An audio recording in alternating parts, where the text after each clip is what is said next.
और शौर्य की प्रदर्शन ऐसा हुआ कि 77वां वार जब युद्ध प्रारंभ हुआ है तब लगा कहीं जाकर कि अयोध्या जी में राम मंदिर का निर्माण होगा। लेकिन ये जब मुगलों की शासन हुई तो बाबरी मस्जिद बनी गई, और जब बाबरी का मस्जिद बना तो भारत के हिंदुओं के सर के ऊपर सबसे बड़ा कलंक था।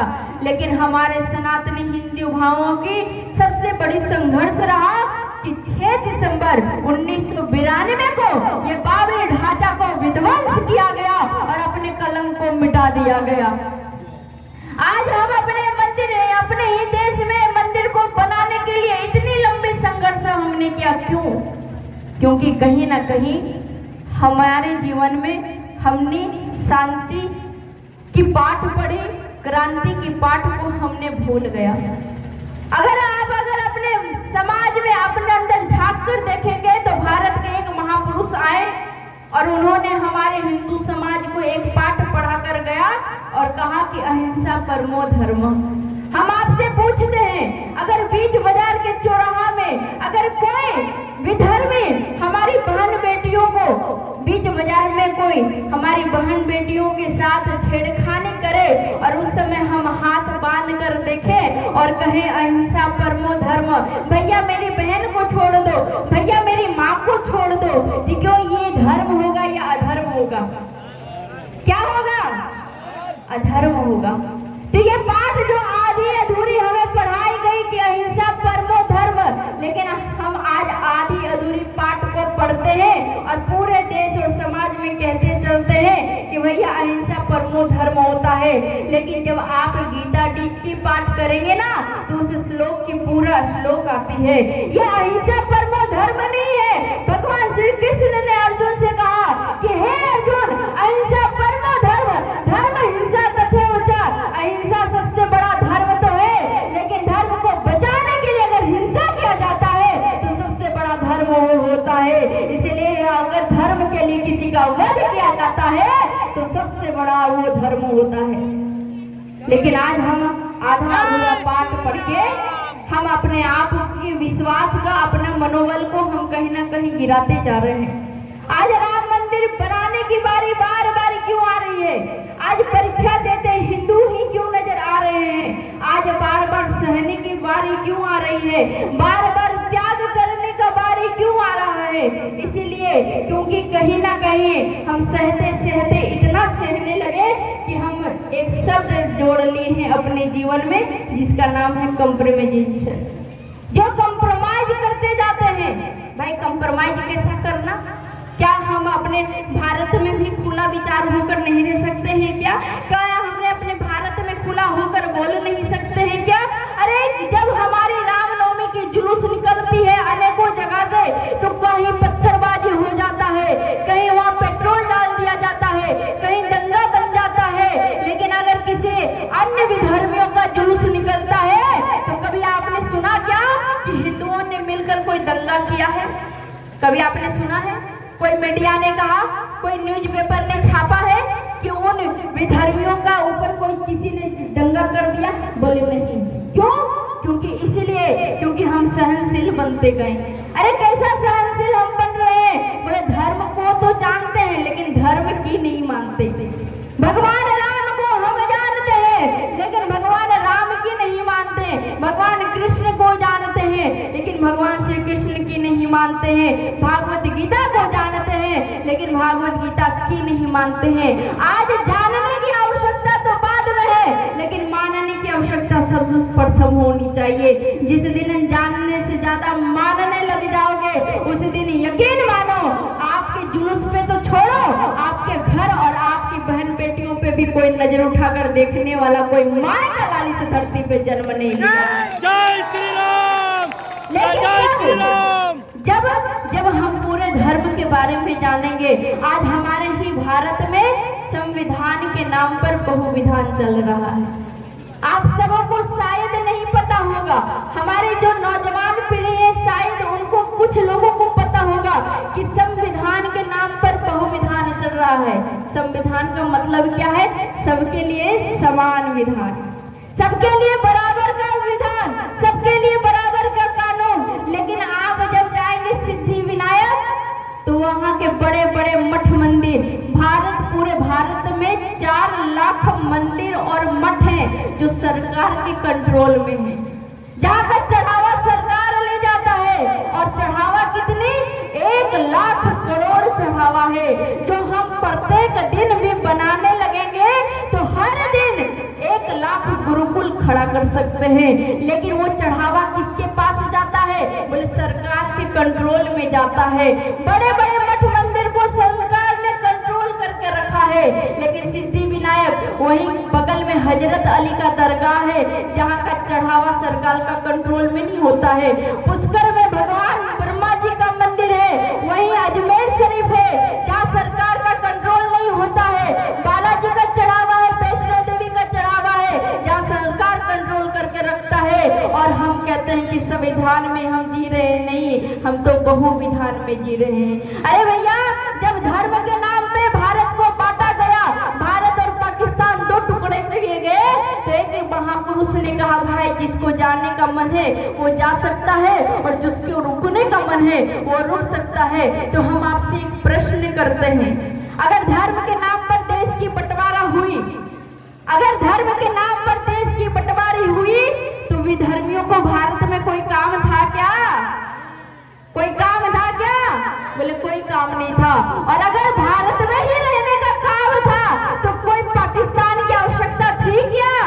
बोले नहीं थी, लेकिन फिर भी हम वहां चुप रहे। संविधान हमारा चला, आज हमको लगता है कि कहीं ना कहीं हम धीरे धीरे कम होते जा रहे हैं। आप कभी राजमहल घूमने जाइए, आप कभी साहिबगंज घूमने जाइए, आप कभी पाकुड़ घूमने जाइए, आप कभी देवघर घूमने जाइए, आप कहीं और कहीं ज्यादा नहीं, आपके ही बगल में आप चले जाइए वासेपुर, आपको समझ में आ जाएगा कि हम कहाँ रह रहे हैं। आप कहीं और मत जाइए, आपको पता चलेगा कि कहीं ना कहीं हम कम होते जा रहे हैं। क्यों? क्योंकि जब संविधान बना जनसंख्या नियंत्रण कानून का, तो हिंदुओं ने मान लिया हम 2 हमारे 2। सारे हिंदुओं की नियम है ना, हम 2 हमारे 2। और उन लोग क्या कहते हैं? अरे भाई जालीदार टोपी वाले ये नहीं मानते कि हम 2 हमारे 2। अरे जो बड़ा भाई का कुर्ता और छोटा भाई का पैजामा पहन लेता है, वो ये नहीं कहता है कि हम 2 और हमारे 2 हो, वो तो कहता है हम 2 और उधर अल्लाह दिया तो आने दो। इधर हम कहते हैं हम 2 हमारे 2, उधर कहता है बांग्लादेशी आने दो। तो क्या जनसंख्या नियंत्रण हो जाएगा क्या? बोले नहीं हो जाएगा। क्यों? इसलिए क्योंकि संविधान नहीं बहुविधान में हम कहीं ना कहीं चल रहे हैं। इसीलिए आज अगर आप कुछ मांगना चाहते हो तो एक ड्रेस कोड होना चाहिए, एक शिक्षा पद्धति होना चाहिए, एक देश होना चाहिए, एक कानून होना चाहिए। और जिस दिन भारत में ये कानून आ जाएंगे, यकीन मानिए जिस दिन आपके मन के अंदर ये विचारधारा आ जाएगा, क्योंकि एक मुसलमान के पास जाओ और पूछो आप कौन हो, तो वो कभी नहीं कहता है कि मैं पठान हूँ, मैं खान हूँ, मैं मियाँ हूँ, मैं अंसारी हूँ। एक मुसलमान कभी नहीं कहता है। जब भी आप पूछोगे कि आप कौन हो, तो बड़ा गर्व से कहता है कि मैं मुसलमान हूँ। एक ईसाई के पास जाओ और पूछो कि आप कौन हो, तो वो कभी नहीं कहता कि मैं कैथोलिक हूँ, मैं प्रोटेस्ट हूँ, वो हमेशा कहता है मैं एक ईसाई हूँ। लेकिन एक हिंदू के पास आप हिंदू समाज में चले जाओ और पूछो भैया आप कौन हो, तो कहेगा मैं पाठक जी हूँ, मैं पांडे जी हूँ, मैं मिश्रा जी हूँ, मैं सिंह जी हूँ, मैं राजपूत जी हूँ, मैं सिन्हा जी हूँ, मैं अग्रवाल जी हूँ, मैं बर्णवाल जी हूँ, मैं गुप्ता जी हूँ, मैं साव जी हूँ, मैं दास जी हूँ, मैं हरिजन जी हूँ। सब दिन निकलता है, लेकिन एक जी गायब हो जाता है, मैं हिंदू जी हूँ, ये तो गायब ही हो जाता है। जय श्री राम। जातिवाद में बट गए। आप लोगों को लगता है ये जातिवाद किसने बांटा? क्या हमने बांटा? आपने बांटा? बोले किसी ने ही बांटा। ये जातिवाद जब 1947 की देश की लड़ाई लड़ रही थे आजादी के लिए, उस समय जातिवाद बटा है। और जाति के नाम पे सबसे पहले भारत के टुकड़े हुए हैं। और जब जब हिंदू घटा है तब तक देश बटा है, और जब जब हिंदू ज्यादा है तब तक मुल्ला काजी भागा है। इसीलिए आज जगने की आवश्यकता होती है। जय श्री राम। आज आप नहीं जगेंगे तो फिर जगने का मौका नहीं आएगा आप सबों के बीच में। इसीलिए बटने की आवश्यकता नहीं है, जगने की आवश्यकता है। अरे आप एक नहीं 1000 युद्ध करेंगे, अभी तो आपको में राम मंदिर बन रहा है। लेकिन बहुत लोग ये भी कहते हैं विधर्मी लोग कि अभी मंदिर बनने तो फिर हम ही तो जाके तोड़ेंगे। अरे हम उन विधर्मियों को कहना चाहते हैं, उन जालीदार टोपी पहनने वालों को कहना चाहते हैं कि अभी अयोध्या झांकी है, काशी मथुरा अभी बाकी है हमारा। जय श्री राम। आप इसको जयकारा ऐसे लगा रहे हैं ना जैसे कोई रास्ते पगडंडियों पे बैठता है और उसको उठाकर एक फुटकर दे देते हैं। अरे भैया, हिंदू तो हमेशा थोक में देना सीखा है, और अगर थोक में नहीं देना सीखता तो हमारा धर्म अभी तक नहीं चलता, क्योंकि 57 देश मुसलमान इस्लामिक कंट्री है, 100 कुछ देश ईसाई कंट्री है, लेकिन अगर हिंदू का कोई देश है तो मात्र एक भारत देश है। इसीलिए अगर आज यहाँ आप संघर्ष करेंगे, आप अगर यहाँ आज युद्ध करेंगे, आज अगर आप लड़ाई करेंगे तो यहाँ से आपको पलायन नहीं होना पड़ेगा, लेकिन कहीं दूसरे के कंधों में बंदूक रखकर ये कहेंगे कि बगल वाला जाना बगल वाला का काम जाने। तो याद रखिएगा कि कश्मीर में 7 लाख पंडितों को भगाया गया, सारे पंडित ने बोस्तर मीडिया बांधा और उठकर दिल्ली के वो फुटपाथ में बसना स्वीकार किया। लेकिन हम उस पंडितों से कहते हैं जो हिंदू बंगाल से भाग जाता है, जो हिंदू असम से भाग जाता है, जो हिंदू केरल और कर्नाटक से भाग जाता है, मैं उन हिंदुओं को कहना चाहती हूँ, मैं उन कश्मीरी पंडितों को कहना चाहती हूँ, अरे कश्मीरी पंडितों, तुम 7 लाख थे, अगर 70,000 भी हथियार उठाकर परशुराम बन जाते तो आज कश्मीर की घाटी में बारूद की जगह केसर की कलियां खिली करती। इसलिए अपने आप को आप पहचानो, इसलिए आज आप अपने आप को पहचानो। आज पहचानने की आवश्यकता होगी। अरे भैया, कैसे पहचानोगे? बहुत लोग कहते हैं हम तो हिंदू हैं, लेकिन कैसे हिंदू हैं? सेकुलर हिंदू हैं। आज संविधान से सेकुलर वर्ड निकल गया तो आधे लोग से ज्यादा का पेट में दर्द उठ गया। ये सेकुलर वर्ड क्यों निकाला गया? अरे भैया, ये सेकुलर वर्ड इसीलिए निकाला गया है क्योंकि हम आगे चलकर गीता के पाठ स्कूलों में करा करेंगे। ये सेकुलर वर्ड इसीलिए निकाला गया है कि कल हमारे आने वाली पीढ़ियां के इतिहास में पढ़ाया जाए कि जब हमारे छत्रपति शिवाजी गए थे अफजल खान से मिलने के लिए, और जब वहाँ कोई धोखा दिया तो वहाँ उसका वध करके उसके घर में और फिर हम अपने धर्म की स्थापना करेंगे। इसीलिए ये सेकुलर वर्डों को निकाला गया है। तो एक भारत का बच्चा विदेश गया तो उस विदेशी ने पूछा, बताओ तुम कहाँ से आए हो? भारत के बच्चे ने कहा, मैं भारत से आया हूँ। अरे यू आर इडियट, तुम भारत से आए हो? भारत का मतलब मूर्ख देश से आए हो? और गया और सामने एक थप्पड़ मारा, चेहरा लाल हो गया। लेकिन उस बच्चे ने कहा कि मेरे देश के राष्ट्रपिता ने कहा था, और आज तक मुझे इस प्रश्न का कहीं जवाब नहीं मिला कि उनको राष्ट्रपिता का उपाधि किसने दिया था। उस बच्चे ने कहा कि मेरे देश के राष्ट्रपिता ने कहा था कि अगर कोई तुझे एक गाल में मारे तो दूसरा गाल भी आगे कर देना। उस बच्चे ने दूसरा गाल आगे किया तो विदेशी बच्चे ने दूसरे गाल में भी जोर से थप्पड़ मारा। तो उस बच्चे ने सोचा कि राष्ट्रपिता ने एक गाल तो बताया था, दूसरा में अगर मारते तो तीसरा गाल कहाँ से लाऊं, ये तो बताया ही नहीं था। उस बच्चे ने कहा कि हमारे धर्म कहता है कि जो तो कोई कांटा बोए वह बो तो फूल। अगर कोई एक बार गलती करता है तो उसे इंसान कहते हैं, जो 2 बार गलती करता है उसे शैतान कहते हैं, लेकिन जो बार बार गलती करता है उसे पाकिस्तान कहते हैं। इसलिए पाकिस्तानी होश में आ जाओ, क्योंकि हमारा सूत्र बदल गया। जो तुमने काटा बोए वहाँ का वो तुम भाला, तू भी क्या याद रखेगा, पड़ा था भारत के बच्चों से पाला। इसलिए आज उसने थप्पड़ नहीं मारा, सामने वाले को थप्पड़ नहीं मारा, मुक्का बांधा है। मुक्का बांधने का मतलब आप समझते हैं? मुक्के पूरे हाथ में 5 उंगली होता है, 5 में 4 उंगली जो होते हैं वो ब्राह्मण, क्षत्रिय, वैश्य और शूद्र होता है, और 5वां जो अंगूठा होता है वो संतों की आशीर्वाद होता है। और ऐसा मुक्का बांधा और बांध कर मारा कि वो विदेशी का बच्चा गिर गया जमीन पर और कहा, तुम मारते भी हो? बोले, मैं भारत का बच्चा हूँ, भारत का बच्चा हूँ। जिस देश में संत फकीरों का होता अगर सम्मान है, जहाँ माता पिता और गुरुओं का सेवा से उस देश की धरती को नमन। आज मैं भारत से चलकर आया हूँ, इसीलिए आज अपने आप को पहचानिए।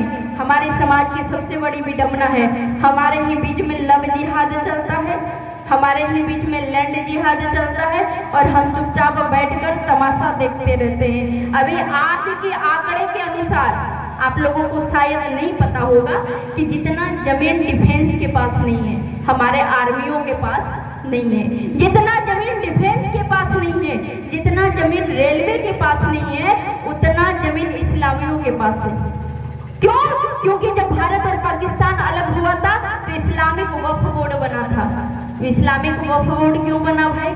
क्योंकि भारत और पाकिस्तान अलग हुए तो मुसलमान वहां चले गए और हिंदू यहाँ रह गए। तो जो यहाँ के मुसलमान पाकिस्तान गए उनका जमीन यहीं रह गया, तो वो जमीन कोई और ना ले जाए, केवल इस्लाम धर्म में ही जाए, इसलिए इस्लामिक वक्फ बोर्ड बना। और अभी इस्लामिक वक्फ बोर्ड इतना मजबूत हो गया है कि अगर ये मंदिर है ना, अगर ये मंदिर के प्रांगण पे एक नोटिस आ जाए कि ये मंदिर इस्लाम का है तो आप सुप्रीम कोर्ट लड़ने के लिए नहीं जा सकते हैं, आप हाई कोर्ट लड़ने के लिए नहीं जा सकते हैं, आपको लड़ने के लिए शरिया का कानून के शरणागत होना पड़ेगा। और आप बताइए, जहाँ पर 5 जज बैठा हो और सारे के सारे जज टोपी वाला हो तो क्या वो आपके पक्ष में कभी हक सुनाएगा? क्या कभी नहीं सुनाएगा। इसलिए आज आपको जागने की आवश्यकता है, आज आपको एकता में बंद होने की आवश्यकता है। इसलिए अपने हिंदुओं बहनों से मैं आह्वान करती हूँ, आजकल लोग मोबाइल उठाते हैं और स्टेटस लगाते हैं और बहनें कहते हैं पापा की परियां आ गई। हम कहते हैं भाई पापा की परियां मत बनो, परियां उड़ के चली जाती हैं। अगर जीवन में बनना हो तो झांसी की रानी बनकर तुम दिखाओ, जीवन में बनना हो तो हिंदू शेरनी बनकर दिखाओ। जय श्री राम। इसलिए जब आप बाहर निकलते हो तो तिलक लगाकर निकालो, अपने माथा पे शिखा रख के रखो और अपने गले में वो भगवा गमछा जरूर रखा करना। और अगर आपके घर में बहन बेटी है तो आपने द केरला स्टोरी तो देखा ही होगा। अच्छा, ईमानदारी से यहाँ बताना, कितने भाई ऐसे हैं जो अपनी बहन के साथ बैठकर केरला स्टोरी देखा है? जरा हाथ उठाना ईमानदारी से। कोई केरला स्टोरी नहीं देखा है? देखा है, लेकिन कितने भाई हैं जो अपनी बहन के साथ बैठकर द केरला स्टोरी देखा है? किसी ने नहीं देखा। आप अपने घरों में खुलकर वातावरण बनाइए। हमारे समाज में अगर लव जिहाद हो रहा है, हमारे समाज में अगर लव जिहाद हो रहा है, ये अगर प्रोपेगेंडा आजमाया जा रहा है इसलिए क्योंकि हम अपने बहनों से खुलकर चर्चा नहीं करते हैं। आज खुलकर चर्चा करने की आवश्यकता है कि किससे दोस्ती करना है, किससे दोस्ती नहीं करना है। और फिर भी कोई लव जिहाद का शिकार होता है तो मैं तो एक ही बात हमेशा कहती हूँ कि अगर आपकी बहन आपकी कलाई पर रक्षा सूत्र बांधती है और हमेशा आप तो उनके साथ नहीं रहते हो तो रक्षाबंधन में कोई कपड़ा, कोई जेवर, कोई मोबाइल गिफ्ट मत करना। अपनी बहन को खरीद कर एक तलवार गिफ्ट करना और कहना है बहन, अगर विधर्म में तुम्हारे ऊपर आंख उठा कर देखे तो उसका सर धड़ से अलग कर फिर घर वापस आना। जय श्री राम। अगर आप आज नहीं जगोगे तो फिर कभी जगने का मौका नहीं आएगा, ये यकीन मानिए। आज नहीं तो कल आपको कहीं ना कहीं जगना ही पड़ेगा। हिंदू बनना है तो ऐसे सेकुलर वाले हिंदुवादी मुझे नहीं पसंद है। अगर आप हिंदू बनना चाहते हो ना तो पत्थर के संग रहना है तो पत्थर बनना सीख जाओ, पत्थर के संग रहना है तो पत्थर बनना सीख जाओ। अगर हिंदू बनना है तो कट्टर हिंदू बनना सीख जाओ, नहीं तो कुछ ही दिनों में घर घर चिट्ठी बांटी जाएगी। जैसे कश्मीर में कश्मीरी पंडितों को भगाया जा रहा था ना, तो अनाउंसमेंट किया जाता था मेहंदी दोते कि जितने भी कश्मीरी पंडित हैं सब अपने जान बचाकर भागे और आपके घर का जो धन संपत्ति है, जो आपकी पत्नियां हैं, जो आपकी बहन बेटियां हैं, उसको यहीं छोड़कर भागे। वो नौबत नहीं आए, कुछ ही सालों में घर घर चिट्ठी बांटी जाएगी, कर इस्लाम कबूल, नहीं तो गर्दन काटी जाएगी। इसीलिए आज इस्लाम कबूल करने की आवश्यकता नहीं है। आज अगर हमारी एक बेटी भागती है तो 35 टुकड़ों में बटकर वो बाजार में सूटकेस में बंद दिखती है, लेकिन कहीं एक शेरनी जग जाए तो 1000 अंग्रेज को एक झांसी की रानी भगा सकती है, तो यकीन मानिए अगर समाज में एक हिंदू शेरनी बाहर होगी तो 10 लोगों को जरूर वो भगा सकती है। इसलिए आज चलने की आवश्यकता है। किसी ने बड़ा ही सुंदर कहा कि कंधे से ऊंची छाती नहीं होती, कंधे से ऊंची छाती नहीं होती, धर्म से ऊंची जाति नहीं होती है। अगर दिया ही नहीं रहेगा तो बाती का क्या करोगे, और धर्म ही नहीं रहेगा तो जाति का क्या करोगे। इसीलिए आज आप इस धर्म सभा में आए हैं कि एक संकल्प लेकर जाना। सब लोग हाथ उठाएंगे मुट्ठी बांध करके, ऊपर से भगवान भी हमारी प्रतीक्षा कर रहे थे। सब लोग दोनों हाथ उठाएंगे मुट्ठी बांध करके और कहेंगे हे भगवान। इतना कम आवाज तो शायद सिनेमा घर में भी नहीं निकलता होगा। आवाज में दम है लेकिन थोड़ा सा कम है, इसलिए आवाज में बुलंदी होते हैं कहेंगे हे भगवान। आज से सब संकल्प करते हैं। हमारे घर में शास्त्र तो हो लेकिन शस्त्र भी होगा, विधर्मियों का सर धर्म से अलग होगा। माता की, हिंदू राष्ट्र की, हिंदू राष्ट्र की। हम जब बोलेंगे वीर बजरंगी तो आप लोग बोलेंगे हर हर महादेव। जय वीर बजरंगी, हर महादेव, वीर बजरंगी, हर महादेव। वीर बजरंगी।